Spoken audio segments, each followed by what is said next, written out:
আল্লাহর মার কি সাদে আসছে? এবার বলেন, রসুলের জানি দুশ্মন হচ্ছে ইহুদি। ইহুদির মতো দুশ্মন অন্য কেউ নয়। সেই ইহুদিদেরকে আমরা ভালোবেসেছি কেন? একবার মাথার চুল চারিদিকে ছোট, মাঝের মাঝে বড়, এটা ইহুদিদের কাছ থেকে এসেছে। আজ মুসলমান ইহুদিকে গ্রহণ করেছে। এরা পাস করবে না এরা লাত খাবে। বিধায় আজকের টোটাল বক্তব্যটা ছিল আত্মসমালোচনা। আমি আমার লিকটা মারি, আমি আমার টিউবের লিকটা মারি, নিশ্চয়ই আমার চাকা আগা দিয়ে গড়বে। আমি কাউকে দোষ দিইনি, হিন্দুকে দোষ দিইনি, খ্রিস্টানকে দোষ দিইনি, বৌদ্ধকে দোষ দিইনি, আরও কাউকে দোষ দিইনি। রাজনৈতিক দল সিপিএম, কংগ্রেস, তৃণমূল বলেন, আর বিজেপি, বজরং আর শিবসেনা বলেন, আমি কাউকে দোষ দিচ্ছি না। আমি দোষ দিচ্ছি আমি যে বুলেট মাল, সেখানটা আমার শেষ হয়ে গেছে। মুসলমান জুয়োতে পাবে এদেরকে বেশি, মুসলমান সুদের ময়দানে এদেরকে বেশি, মুসলমান জেনার ময়দানে রান্ডিখানায় এদেরকে বেশি, যেখানেই বেশ্যাখানা মুসলমানের ছেলে বেশি, অন্য মানে আদার ছেলে পাওয়া যায় না। শুধু তাই নয়, তাসে, লুডোতে, দাবাতে, মদেতে মুসলমান তুমি বেশি। এখন এত বেশি শয়তান গ্রাস করে নিয়েছে, মুসলমানের আসল শক্তিটাই শেষ হয়ে গেছে। আল্লাহর নবী বলছেন আমার উম্মত অহান রোগে ভুগবে। সাহাবীরা প্রশ্ন করলেন, মা অহান, ইয়া রাসূলুল্লাহ অহান জিনিসটা কি? নবীজি বললেন, হুব্বুদ দুনিয়া কারাহাতিল মত। আমার উম্মতের ভিতরে পৃথিবীর মহব্বত বেড়ে যাবে এবং মত বা আখিরাতকে সে ঘৃণা করবে। তখনই আমার উম্মত দুর্বল হয়ে যাবে, অন্য জাতি এসে লাত মরবে। দলদলেতে পড়েছে হাতি, ব্যাঙে মারছে লাথি। হাতি দলদলেতে পড়ে গেছে আর ব্যাঙ হাতির মাথায় লাত মেরে চলে গেছে। এমন মুসলমান এদের অবস্থা, এরা সবকে শেষ করে দিয়েছে।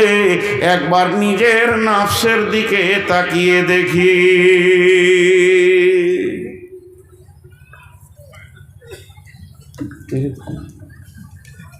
কি ঘটবে শেষকালে স্টেজে, আমি তাই চিন্তা করছি। একজনা পড়ে গেছে, একজনা কি খবর আনছে বারবার জিবরাইলের মতন। হ্যাঁ হ্যাঁ, তাই তো মনে হচ্ছে। কাজও নাই, সময়ও নাই, অবসরও নাই। খালি মনে হচ্ছে আমার বিরুদ্ধে প্ল্যান চলছে, তাহলে আমাকে বাইন করতে ভালো লাগবে। কারো যদি এটা মনে ঢুকে যায় যে আমার বিরুদ্ধে প্ল্যান চলছে, তার ভালো লাগবে বাইন করতে? আপনাদের বিরক্ত লাগছে নাকি?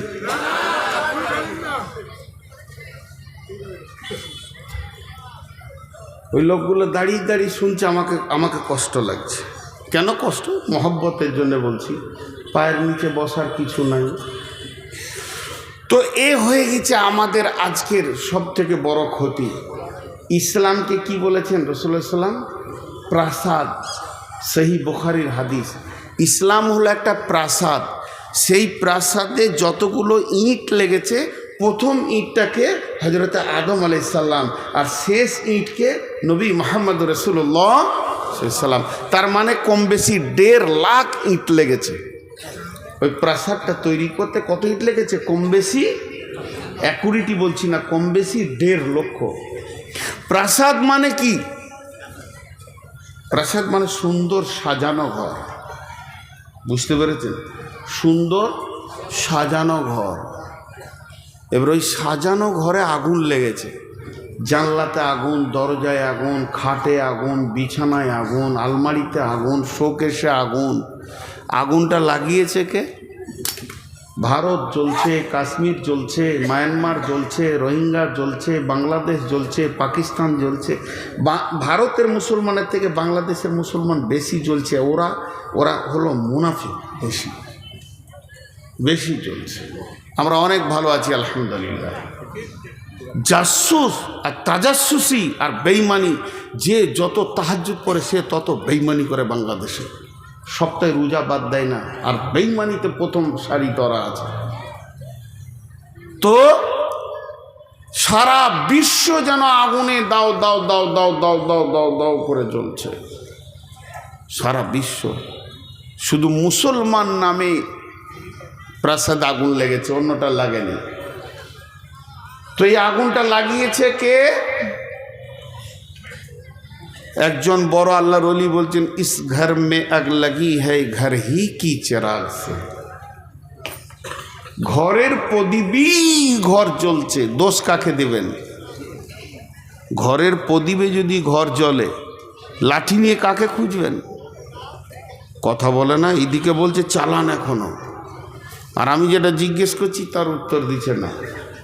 আমি একটা কথা আপনাদেরকে বলি না, বচনে বচনে বিটি হারাইল কেঁথা, ভেরলের যুদ্ধতে গেল শিয়ালের মাথা, মা বিটিতে ঝগড়া করে বটি পড়ল নাকে, তিনজনের মধ্যে দোষ দিব কাকে? বিচার করেন তো। এটা অনেকবার বলেছি, এটা বহুদিন পর আবার বললাম। এক বুড়ি বিটির বাড়ি যাচ্ছে, 1 লাখ টাকা নিয়ে ছিঁড়া কাঁথায় গটিয়ে নিয়েছে, যে খালি ওর চোপা চলছে, খালি মুখ বন্ধ নেই। আমার যা হবে হোক গা, ক্যাঁথা যেন না হারায়, আমার যেটা হবে হোক গা, ক্যাঁথা যেন না হারায়। টোটোতে উঠছে বসছে, নৌকায় চাপতে গিয়েছে, যেই ক্যাঁথাটা নিয়ে এমনি একজন যুবক ফাম করে পকেট মার ক্যাঁথা নিয়ে মারল দৌড়। দোষ কার? নিজের দোষ, চোপা না চালাতিস না যেত। জি, ভেরলের যুদ্ধতে গেল শিয়ালের মাথা, দুটো বড় বড় ষাঁড় ভেড়া ফটাস ফটাস করে মারছে, আর একটা শিয়াল খালি মুখ দিয়ে লাল পড়ছে, যেটা পড়বে ওইটা আমার, যেটা পড়বে ওইটা আমার। অনেকক্ষণ ধরে ওদের ঝগড়া চলছে। এই মনে মনে করছে ওরা নাটক করছে নাকি রে, এখনো পড়ে না কেন? কিন্তু ভেড়ার মাথা খুব শক্ত, তো পড়ে না কেন রে? তো একবার মাঝে ঢুকে টেস্ট করতে গিয়েছে, দুদিক থেকে মেরেছে, তো ওই লাশ। এই যে লাশটা পড়লো, দোষ কার? ওর নিজের দোষ। তার মানে এমএলএ নমিনেশন ফাইল চলছে, দাঁড়িয়েছে কে? ঘোষ, গুয়ো, গুপ্ত, যেগুলো অজাত, শিডিউল ক্লাস, তারা দাঁড়িয়েছে। একদিকে দাঁড়িয়েছে ব্যানার্জি, একদিকে দাঁড়িয়েছে চ্যাটার্জি, একদিকে দাঁড়িয়েছে মমতা ব্যানার্জি, আর একদিকে দাঁড়িয়েছে কে? ওই বুদ্ধদেব ভট্টাচার্য। মধ্যখান থেকে মরছে এই ভেড়া কটা, এই চালাক মুসলমান কটা। ভেরলের যুদ্ধ চলছে ভারতবর্ষে, লাশ হচ্ছে কারা? মুসলিমরা। ওকে খালি বলেছে 3 কেজি পঞ্চায়েতে গম দেবো তোকে, অতি রং মেখে জিনো ও জিনো ও তৃণমূল কংগ্রেস জিনো ও লড়াই লড়াই লড়াই চাই, লড়াই করে বাঁচতে চাই। তুই তো মরবি বে সকালে। ভোট পাবে ওরা, হয় জিতবে ব্যানার্জি, না হয় জিতবে চ্যাটার্জি, না হয় জিতবে দাস, না হয় জিতবে গুপ্ত, আর মরবি তুই সুপ্ত। কুকুরে টানাটানি করবে তোর লাশ নিয়ে। আর যখন ওই লাশটাকে নিয়ে কলকাতা নিয়ে যেছে, মর্গে নিয়ে যেছে, যে বড় বড় পার্টির নেতারা আসছে, তোর ফ্যামিলির লোক মনে করছে যেন জান্নাতুল ফেরদাউস গেল। এত বড় বড় নেতা যখন আমার ঘরে এসেছে, তা লাশটা মনে হয় জান্নাতুল ফেরদাউস গেল। ওইদিকে জাহান্নামের ফেরেশতা খালি মোচ পাকাইছে, আয় শালা দেখছি তোকে কোন জায়গায় দিতে হয়, সাইজ করে দেবো। ওখানে আর কেউ যাবে না, ব্যানার্জি চ্যাটার্জি যাবে, মরছে এরা। আর 3 নম্বর, মা বিটিতে ঝগড়া করে বটি পড়লো নাকে। একটা ঘরে মা বিটি ঝগড়া চলছে, আর পাশের বাড়ি বউ দেখতে এসছে, মা রাগ করে বটি ছুড়ি দিয়েছে বেটির দিকে, তো ওরই নাকটা কাটা গেছে। দোষ কার? আল্লাহ তাবারক ওয়া তাআলা বলছেন, قل إن كان آباؤكم وأبناؤكم وإخوانكم وأزواجكم وعشيرتكم وأموال اقترفتموها وتجارة تخشون كسادها ومساكن ترضونها أحب إليكم من الله ورسوله وجهاد في سبيله ফাতারাব্বাসু ফাতারাব্বাসু ফাতারাব্বাসু হাত্তা ইয়াতিয়াল্লাহু বিআমরিহি। অপেক্ষা কর, আল্লাহ রেগে গেছেন, আল্লাহ যেদিন তোদেরকে কেড়ে নেবে। আপনি ইমামের চোখে মুসলমান, মজ্জিনের চোখে মুসলমান, হাজির চোখে মুসলমান, গাজীর চোখে মুসলমান, কিন্তু আমার রবের চোখে আপনি ফাসিক। আল্লাহ বলছেন ওয়াল্লাহু লা ইয়াহদিল কওমাল ফাসিকিন। আল্লাহ ফাসিক বেঈমানদেরকে কোনোদিন হেদায়েতের পথ দেবেন না। একটা ছোট্ট সত্য কথা জিজ্ঞেস করব, যদি সত্য সত্য আপনি উত্তর দিতে পারেন তাহলে আলহামদুলিল্লাহ পড়ব। একটা হিন্দু ছেলে আপনার এলাকায় চলাফেরা মুসলমানদের মতো, গোসল করে, পেচ্ছাপ করে, পানি নেয়, ও মূর্তি ফুর্তি মানে না, ওগুলোর প্রতি ওর ধ্যান ধারণা নাই, ও পুজোকে গুরুত্ব দেয় না, ওইদিকে যায় না। মাঝে মাঝে আপনার সঙ্গে চা খায়, ফুটবল ময়দানে খেলতে যায়, আর মাঝে মাঝে বলে তো দিদি ওটা ভালো রে, আজান হচ্ছে কত, একসঙ্গে নামাজ পড়ছিস। এখন ওকে আপনি মনে মনে পার্সেন্টেজ করছেন, উফ 80% চলে এসছে এইদিকে, আর একটু হলেই মুসলিম হয়ে যাবে। এই আকাঙ্ক্ষাটা আপনার হবে কি হবে না? 4 জন বলেছেন, সবারই কাছে একবার শুনতে চাইছি, যদি কোনো হিন্দু ছেলে আমাদের ধর্মকে ভালোবাসে, আমাদের চালচলনকে ভালোবাসে, তো আপনার দিল কৌতূহল হবে কি হবে না যে মুসলমান হয়ে যাক? হবে। সত্য কথা বলেছেন, আলহামদুলিল্লাহ। তাহলে একটা হিন্দুর চালচলন মুসলিম দেখলে যদি আপনার এটা মনে হয় আমাদের চালচলন তো হিন্দুদের 16 আনা হয়ে গিয়েছে, তাহলে ওদের মনটা বলবে না যে 2-4 চাবুক লাগাই যাবে, ঢুকে যাবে সব? ওদের বলাটা কি অন্যায় আছে বলেন?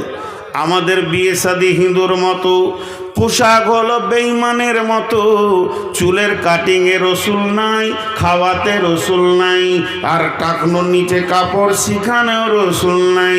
কথাবার্তা লেনদেন দাদা বৌদি কাকি কাকিমা জেঠু ফুপা ফুপি বেরোচ্ছে না, এখন পিসি মাসি বলতে শুরু করে দিয়েছে।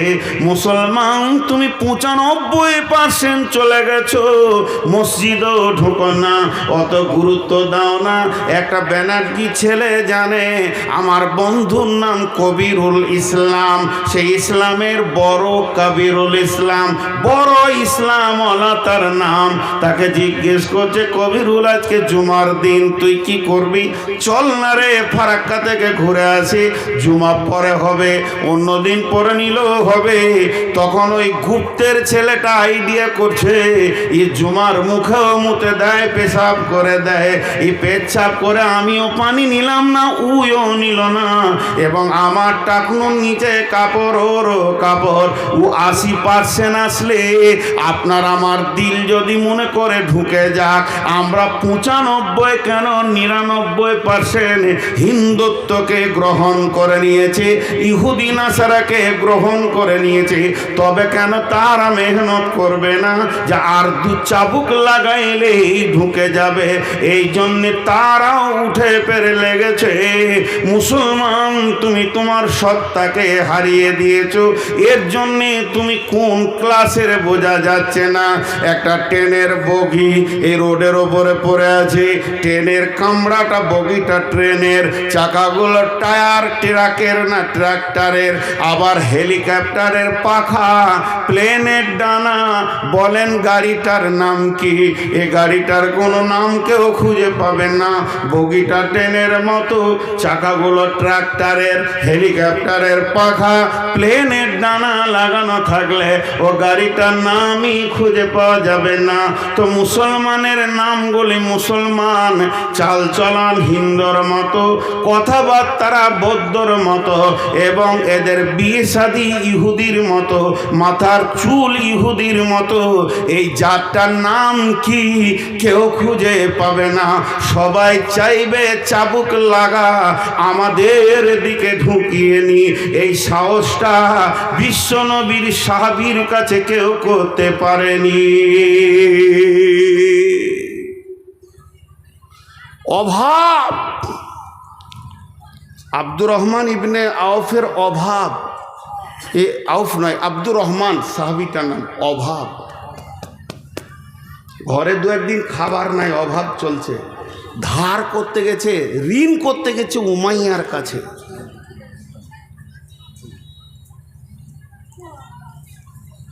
ঋণ কার কাছে করতে গেছে? উমাইয়ার কাছে। আর উমাইয়া পাকা বেঈমান সুদের ব্যবসায়ী, দেখেন, অথচ ওর আত্মীয়, ই কালেমা পড়েছে, ও পড়েনি। তোমাইয়াকে বলছে, উমাইয়া রে, কিছু ঋণ টিন দিবি, কদিন কষ্টতে আছি রে। বলে, তোকে কি করে ঋণ দেবো, তুই যে সুদ দিবি না রে। তো উত্তর দিচ্ছে, খেতে না পেলেও তোকে সুদ দেবো না, মরে যাব তাও ভালো, সুদ দেবো না, কালেমা পড়েছি। কি বলছিস তুই বল? এর নাম ইমান, এর নাম ইমান। আর কালকে যদি এজেন্ট ঢুকে যাই চিন্তামণি, ফতেপুরে, এইখানে ছাইতনিতে, যত এলাকার লোককে চিনি, বা আমার গ্রামে, খালি ওকে ডেকে চায়ের দোকানে বলছে, এত টাকা জমা করলে এই মাসে এত, এই মাসে এই হয়ে যাবে, এই 3 মাসের মধ্যে 4 কোটি টাকার মালিক বলেছে, ও কাউকে শুধবে না। লাগেন আমার একটা নাম দিন, কী লাগবে? ছবি লাগবে, আধার কার্ড, এই আধার কার্ডে দিয়ে ঢুকে পড়লো। সাহাবীদেরকে পারেনি, পেটের অভাবও পারেনি। আজকে আমরা শেষ হয়ে গেছি, আজকে আমরা শেষ হয়ে গেছি। ফুটবল দেখেছেন? ফুটবল, আহা, লোকগুলো ফুটবল দেখে নাই গো। জালসা করতে গেলে বলে একটা করে নিয়ে যেতে হবে আর কি। ফুটবল তো বিরাট বড় গ্রাউন্ডে 11টা যুবক নেমেছে, পশ্চিম দিকে 11টা যুবক ফুটবলকে মারতে মারতে পূর্ব দিকে নিয়ে আসছে, আর পূর্ব দিকে 11টা যুবক পশ্চিম দিকে নিয়ে যাচ্ছে। কেউ ওকে গছে না, পটাস ওই দিকে যাচ্ছে, তো ওরা পটাস। আমার মতো একটা মাথা মোটা, হুঁশ বুদ্ধি কম, দাঁড়িয়ে দাঁড়িয়ে দেখছে, ই কোন দলের রে, বলটা কোন দলের? ওদের গেঞ্জি হলো সাদা, এদের গেঞ্জি লাল, তো কোন দলের ও কেউ যে লাই না রে। 2টো প্লেয়ারের পায়ে এরম করে লেগেছে, আর বলটা এসে আমার পায়ের কাছে পড়েছে। তো অনেকক্ষণ থেকে লাত খেয়েছে, তো আমার কোল যেতে লাগছে আর কি। তো উনি করে কুড়িলে বললাম, ভাই তুই এত লাত খেয়েছিস রে, তুই কোন দলের, আর তোকে লাত খাইছে কেন বলতো? 2টো প্রশ্ন করলাম, তুই কোন দলের, তোকে লাত খাইছে কেন? ফুটবল উত্তরে বলছে, আমি কোনো দলের লয়। তো গরু চুরি করেছিলি না, তা লাত খাইছে কেন? ওই যে আমার ভিতর ফাঁকা, ওই লেগে লাত খেয়েছি। কই ইটকে মারুক তো দেখি, একটা পাথরকে মারুক তো দেখি, কত শালা হিরো আছে ওরা, আমি ফাঁকা। তো বর্তমান রাজনৈতিক ময়দানে মুসলিমরা হলো ফুটবল। কথা ঠিক না ভুল বলে? কেন? সিপিএম মেরেছে এককালে লাত। আপনারা খেয়াল করেছেন কি না, যে লোকগুলো সিপিএমে মাস্তানি করে হারাম খেয়ে হিরো হয়েছিল, ওরাই আবার তৃণমূলে হিরো, খালি কালার চেঞ্জ করেছে। সারা জীবন ওদেরকে এই করতে হবে, যে লাত খেয়েছে, এই লাত খেয়েছে, ওই লাত খেয়েছে। তা আসলে কি, ওর ভিতরটাই ফাঁকা, ভিতরে হৃদয়ে আল্লাহ থাকবে, রসুল থাকবে। সাহাবীরা ছিল পাথরের মতো অটল, হিলাইতে পারেনি, কিন্তু এরা লাত খেয়েছে, ওই জন্য শেষ হয়ে গেছে। আল্লাহ তাবারাক ওয়া তাআলা বলছেন, এতক্ষণ তো সমস্যার কথা হলো, সমাধানের মাত্র 2টি আয়াত আপনাদের সামনে তুলে ধরছি। ফালিয়াবুদু রব্ব হাযাল বাইত আল্লাযী আত'আমাহুম মিন জু'ইন ওয়া আমানাহুম মিন খাউফ। এখন কি হলো? চালাবো তো, ওই যতই ধরবো ওইখানেই শেষ। কত কালেকশন দিয়েছি, কে কালেকশন করবে? মাথা খারাপ, আমি বকতে এসেছি। সবাই কালেকশন করলে হবে? লোকগুলো গরিব হয়ে যাবে না, পকেটে যে কটা আছে সব বেরিয়ে যাবে খামখায়। কেউ দিয়েন না টাকা, জি খামখায়। ছোট দুটি সমাধানের আয়াত আপনাদের সামনে তুলে ধরেছি। এই আয়াত দুটি শুনে বাড়ি চলে যাবেন না। আমার পরে বক্তা আছে, জেন না। কে আছে আমার পরে? আব্দুল জব্বার সাহেব, মাশাআল্লাহ ভালো বক্তা। বিসমিল্লাহির রহমানির রহিম। ফালইয়াবুদু রব্ব হাযাল বাইত। আপনারা চালাক দেখেছেন? সবাই তাকান আমার দিকে। চালাক দেখেছেন? তাড়াতাড়ি বলেন। না দেখেন না, ওই যে উঠে পালাচ্ছে এগুলো চালাক। তাকান তাকান, তাড়াতাড়ি দেখবেন তো। দেখেন, রসুল বলেছিলেন জান্নাতি দেখেছো, তা আমি তো রসুল লই, ওটা বলতে পারবো না, কিন্তু চালাক বলবো। কিন্তু চালাক আসলে লাই। চালাকের 3 জায়গায় পায়খানা, তো ওদের 3 জায়গায় পায়খানা লাগবে। এই যে আদায়ের কথা একটু সাউন্ড ওদের কানে পড়েছে, চকেটে পর কাটলে কি হবে বাপ? হয় মাদ্রাসায় দিছিলে, নাই হসপিটালে দেবে। আল্লাহ নিবে। ঘর যেতে যেতে এত জোরে কাশবে, আম গাছে মাথা ঠুকে যাবে, এখানে 4টা সেলাই হবে, হসপিটালে 3 মাস পড়ে থাকবে, সব পিঁড়ে রস বের করে নিবে আল্লাহ। দেখেছেন? আর আমার সঙ্গে কথা বলে না। আখ পিড়া আখের রস বার করা মেশিন দেখেছেন? কটা চাকা থাকে? 3টে থাকে। 3টে থাকে। যেগুলো রাস্তাঘাটে বের করে বড়গুলো 3টে থাকে। কয়টা? 3টে এক মাপের? 3 মাপের। কেন বলেন দেখিন? কুসরও ছোট বড় আছে। কুসর হচ্ছে কয় মাসের ফসল? 11 মাস। ধান 3 মাস, সব কিছু 1 মাস 2 মাস 3 মাস। তো কুসরকে 11 মাস চাষি ভালোবাসছে, ওকে বাঁধছে, যত্ন করছে। আর পাশে ধান কেটে নিলে, গম কেটে নিলে, আলু তুলে নিলে, পেঁয়াজ রসুন উঠে গেল। কুসর মনে মনে ভাবছে যে আমি চাষির বড় জামাই। ওকে পানি দিচ্ছে, খোল দিচ্ছে যে আরও মোটা হ।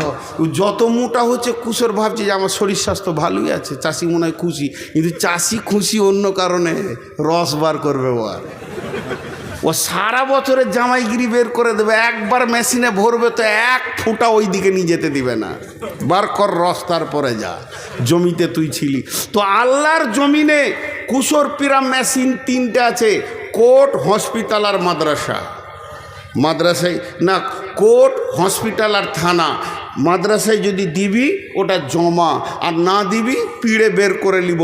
তুই এইখান থেকে উঠে পালাবি, ঢালাইয়ের রাস্তায় উবুর হয়ে পড়বি, নাকে 4খানা সেলাই করে হাসপাতালে বার করবো 22,000 টাকা। তো যান, উঠে যান, এবার যান। কে যাবেন? যান। ওই চালাক 3টে গেল, খবর নেবেন কালকে হাসপাতালে আছে ওরা।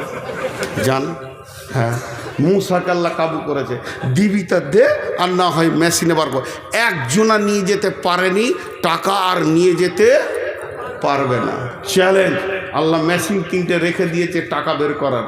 তো আমি যে কথা আপনাদের সামনে বলছিলাম, আল্লাহ কি বলছেন? যে তোদেরকে বেশি দৌড়তে হবে না, তৃণমূল, কংগ্রেস আর সিপিএম এগুলো ওগুলোর কাছে দৌড়িস না। এই কদিন আগে রাহুল এসছিল না? আর আমি সেদিনে এমন জামে পড়ে গেছি, আর আমাকে নিয়ে যাচ্ছে নুরুল হুদা। রাহুলকে দেখে এত খুশি কিছু যুবক, মনে হচ্ছে স্বয়ং জিবরাইলকে দেখছে। হ্যাঁ, আর ওর বাপ হয় ওইটা, লাফিয়ে কুদে শেষ হয়ে গেল। আরে হারামখোর, তুই অতটা খুশি আল্লাহ কিনে হস না। জি, একটা রাহুল এসছে, কত খুশি। এর থেকে বড় খুশি আমার রব কিয়ামতের মাঠে বলবে, এসেছি রে তোদেরকে দেখা করতে। সকলে রোজা রাখবো ইনশাআল্লাহ। জোরে বলেন রোজা রাখবো ইনশাআল্লাহ। সকলে জোরে বলেন রোজা রাখবো ইনশাআল্লাহ। আল্লাহ এসে দেখা করবে আপনাকে। জি, সুসংবাদ। ওদিকে আমি যাচ্ছি না। তো আল্লাহ 2টি কথা বললেন। 1 নম্বর বললে, তোরা এই যে মসজিদটা আছে, মসজিদের দিকে সবাই মনে মনে আঙুলটা তুলেন। নিজের গ্রামের মসজিদের দিকে নিজের আঙুলটা তুলেন। আমি আমার গ্রামের দিকে তুলছি, আমার বাড়ির পাশে আছে, বাড়ির বাম পাশেই আছে ঢুকতে। তো আল্লাহ বলছেন, ফালিয়াবুদু রাব্বা হাযাল বাইত, এটা কাবাকে কেন্দ্র করে আয়াতটা নাজিল হয়েছে। তবে তাফসীর করতে গিয়ে বলা যাবে এই মসজিদ ঘরটা, এই ঘরের যে মালিক, ওই মালিকের পায়ে তুই উবুর হয়ে পড়ে যা, মালিককে জড়িয়ে ধর আর চোখের পানিতে মালিককে বল, মালিক রে তোর দরজা ছেড়ে দিয়ে বহুত দূরে চলে গেছিলাম, খালি লাত আর লাত আর থাপ্পড় খেয়েছি, লাঠি খেয়েছি, রুটি পাইনি। মাবুদ রে তোর গোলাম তোর কাছে ফিরে এসেছে, তুই ক্ষমা করে দে আর আমাদের নিরাপত্তার দায়িত্ব তুই নে। আমার কোরআন বলছেন আল্লাযী আত'আমাহুম মিন জু'ইন ওয়া আমানাহুম মিন খাউফ, তোদের ঘরে আল্লাহ বরকতের ডালি ভরে দেবে রে, অভাব দেখতে পাবি না, রুজি তোদেরকে দেবে। আর তোদেরকে যেদিক থেকে আযাব আসুক, মারপিট আসুক না কেন, আল্লাহ নিরাপত্তার চাদর দিয়ে ঘেরে নেবে। আল্লাহ তোদেরকে নিরাপত্তা দেবে। একটি কথা যিনি মুসলমান তিনি মুখ দিয়ে বলবেন, যিনি অন্য কোনো জাতি যদি থাকেন তা আপনি বলিয়েন না কোরআনে একটা শব্দ ভুল আছে। তাহলে এটা কোরআন থেকে বললাম। আল্লাহ বলছে ঢুকে যা, আমার অফিসে ঢুকে যা, পঞ্চায়েত যেতে হবে না, ব্লক যেতে হবে না, দরখাস্ত দিতে হবে না, ডেপুটেশন দিতে হবে না, তোরা ঢুকে যা। হাজি ভাই একটা মসজিদ নিয়েছে, ভারতবর্ষে কয়েক লক্ষ মসজিদ আছে, কই মুসলমানরা রাগ করে সেই দিন থেকে সবাই মসজিদ ঢুকে গেল না তো? তাহলে ওদের মাথা টনক উড়ে যেত, কি করেছি রে বাবা, কি করেছি। আমি তো বলছি সব জায়গায় ওই জাতিদের জানে শান্তি নাই, শান্তি না থাকার কারণে ওরা নিজেদের দেবদেবীকেও শান্তি দিতে পারছে না। শেষকালে রাম এসে মুসলমানদের মসজিদে জায়গা দিলেন। আবার জানটা এতদিনে ঠান্ডা হলো। যতগুলো ঠাকুর আছে সব ঢুকবে মসজিদে, যাবে কোথা, কদিন পরে মুদিও ঢুকবে, দাঁড়ান কালেমা পড়বে, এই কেবল দাড়ি ছেড়েছে। জি, অমিত শাহ শান্তি পাবে না মসজিদ ছাড়া। আল্লাহ ওদেরকে হেদায়েত দেখ, না হয় ধ্বংস করে দেখ। আমিন, আল্লাহুম্মা আমিন।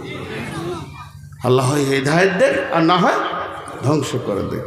তো শান্তির জায়গাতে তোরা চলে আয়। আল্লাহ নিজেই ডাকছে, হাইয়া আলাস সালাম হাইয়া আলাল ফালাহ। বাংলায় বলি আয় তোরা সলাতের দিকে আয়, নামাজের জন্য আয়। আজানটা যদি বাংলা হয় তো এরকম হবে, আয় আয় তোরা নামাজের দিকে আয়। আর ফালাহ যখন বলবে এরকম হবে, আয় তোরা নিরাপত্তা শান্তির মুক্তির দিকে আয়। এখানে এত নিরাপত্তা আছে, শান্তি আছে, মুক্তি আছে, নিবি তো তোরা আয়। যখন মসজিদওয়ালা ডাকছে, ও চায়ের দোকানে বসে বসে বলছে আমাদের পশ্চিমবঙ্গে যদি শান্তি নিতে হয়, এনআরসি যদি বাঁচতে হয়, মমতাকে ডেপুটেশন দিতে হবে। আমার রবের মুখে কি পড়ে যাচ্ছে দেখলেন, রবের মুখটা লজ্জিত হয়ে ফিরে যেছে। আমি আসমান জমিনের মালিক ডাকলাম নিজে থেকে, তুই বলিসনি, তারপরও আমাকে অ্যাভয়েড করে একটা নন মুসলিম মেয়ের কথা চিন্তা করছিস, সে তোদের শান্তি দেবে। আল্লাহ বলছে শান্তি পাবি না, আমি আগুনে পেট্রোল দিব রে, শান্তির মালিক আমি আল্লাহ। এর দিকে আল্লাহ তাবারাক ওয়া তাআলা বলছেন, ইয়া আইয়ুহাল্লাযীনা আমানু, হে ঈমানদারেরা, হাল আদুল্লুকুম আলা তিজারাতিন তুনজিকুম মিন আযাবিন আলীম, তোদেরকে কি এমন একটা ব্যবসা শিখিয়ে দেব না যে ব্যবসাটা করলে তোরা আযাবে আলীম থেকে বেঁচে যাবে? সেটা হলো কি, তুমিনুনা বিল্লাহ। এই আযাবে আলীমটা দুনিয়ার আযাব। আযাবে আলীম বলতে মরার পরে জাহান্নামের আযাব, কবরে আযাব, পুলসিরাতের আযাব। তার মানে দুনিয়াতেও হিরো, আখিরাতেও হিরো হয়ে যাবে। তোদেরকে সবসময় সালাম দেওয়া হবে, অসম্মান করা হবে না। সেটা কি? প্রথম হচ্ছে তুমিনুনা বিল্লাহি, আল্লাহর উপরে কামিল ঈমান আন, আল্লাহকে জড়িয়ে ধর, আল্লাহকে আপন বানা, আল্লাহর ব্যাপারে আকীদা ঠিক কর, আল্লাহ যা যা বলেছে তা তা কর, আল্লাহ যা ছাড়তে বলেছে তা ছাড়, আল্লাহ যা ধরতে বলেছে তা ধর। ওয়া রাসূলিহি, এবং রসুলের চেহারাটা তুই নিয়ে আয়, রসুলের সুন্নত ছাড়িস না। স্বয়ং নবীজি বেঁচে আছেন, স্বয়ং নবীজি বেঁচে আছেন, স্বয়ং নবীজি বেঁচে আছেন। সাহাবীরা জিহাদের ময়দানে গিয়ে 3 দিন মহড়া চলছে, কিন্তু বিজয়ী আনতে পারছে না। তারা আপসে আলোচনা করলো যে আমাদের কি ত্রুটি রয়েছে, ইঞ্জিনের সবই রয়েছে কিন্তু চালু হচ্ছে না কেন? দেখা গেছে শুধুমাত্র নজলে হাওয়া ঢুকে গেছে। ক্ষুদ্রতম একটা ত্রুটির কারণে বিরাট বড় জিসিবি যে সমস্ত মাটিকে কেটে দিবে সেই স্টার্ট হচ্ছে না। এক তিল মানে নজলে হাওয়া ঢুকে গেছে, সেই এত বড় কাজ করছে। সাহাবীরা আপসে মাশওয়ারায় বসে গেলেন যে আমাদের কি ত্রুটির কারণে আমাদের মতো জিসিবি আটকিয়ে দিয়েছে বেঈমানদের কাছে। তারা দেখলো 3 দিন আমাদের মেসওয়াক করা হয়নি, দাঁতন করা হয়নি। এটা ফরজ নয়, এটা ওয়াজিব নয়, এটা সুন্নতে রাসূল। একটা সুন্নত না থাকার কারণে আমরা এত দুর্বল হয়ে গেছি, বেঈমান মূর্তি পূজকের কাছে আমরা আগাতে পারছি না। অতএব তারা বলল আগামী সকালেই উঠে প্রথমে ডাল ভেঙে দাঁতন করো। সমস্ত সাহাবীরা একসঙ্গে রসুলের সুন্নতকে জীবিত করার জন্যে যে গাছের ডাল ভেঙে দাঁতন করতে শুরু করেছে, এদের দাঁতন করা দেখে বেঈমানেরা ময়দান ছেড়ে পালিয়ে গেছে। আজকে এত রেগে গেছে রে, কাউকে বাঁচিয়ে রাখবে না। তাহলে একটা সুন্নতির যদি এত মজবুত ক্ষমতা হয়, বুলেটের মতো ক্ষমতা হয়, ও নবী মুহাম্মদের উম্মত, তুমি দাড়িকে চেঁচে ফেলে দিয়েছো, জিহাদের ময়দানে নেমে তোমার কোনো লাভ হবে না। প্রিপারেশন নিতে গেলে যেমন যেমন কাজ তেমনি তেমনি কাজ সাথে নিতে হয়। জিহাদের প্রথম শব্দ হচ্ছে তুমিনুনা বিল্লাহ, আল্লাহকে সঙ্গে লাগবে, ওয়া রাসূলিহি, পূর্ণাঙ্গ রসুলের সুন্নতকে জড়িয়ে ধরতে হবে, ওয়া জিহাদিন ফি সাবিলিহি, এরপরে তুমি জিহাদের দিকে পা বাড়াবে। তুমি যদি একা হও রোম সম্রাটকে গ্রহণ করবে, তুমি যদি 2 জন হও ভারতবর্ষ তুমি দখল করবে, পাশে মায়ানমার, বাংলাদেশ, চীন, জাপান, আপনার কিনা ভুটান, নেপাল কেউ বাদ যাবে না, সব তোমার মুষ্টির ভিতরে চলে আসবে। এত পাওয়ার বাড়বে যদি সুন্নতকে আল্লাহকে সাথে রাখতে পারো। এরপরে তুমি যেদিকে পা বাড়াবে ওই দিক মহাসমুদ্র তোলপাড় করছিল, সেও পর্যন্ত হাই রোডে পরিণত হয়ে যাবে।